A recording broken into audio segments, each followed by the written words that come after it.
আজ আমি তোমার জন্য লিখছি।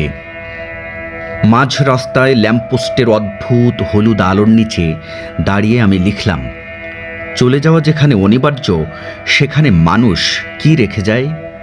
তুমি বললে ছায়া ও মায়া। দূরে ট্রেনের হুইসেল, ট্রেন চলে আসছে।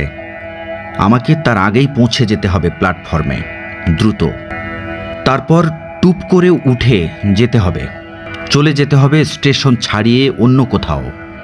আমি তাই মাঝ রাস্তায় দাঁড়িয়েই লিখছি, তোমার জন্য মায়া রেখে ছায়া নিয়ে চলে যাচ্ছি দূরে। ল্যাম্পপোস্টের হলুদ আলোর নিচে আমার ছায়া তখন কাঁপছে। আর তুমি বলছো ও কম্পন নয়, কান্না। কান্না কেন? কারণ মায়াবিহীন ছায়া জানে কতটা মৃত আর মিথ্যে সে। কিন্তু তুমি? আমি চমকে তাকালাম, কোথাও তুমি নেই, অথচ তোমার ছায়া রয়ে গেছে মায়া হয়ে। সেই প্রথম আমার মনে হলো এই শহরে কত কত ছায়া, অথচ তার সকলই অদৃশ্য আমার কাছে। কিন্তু এই তুমি কি স্পষ্ট?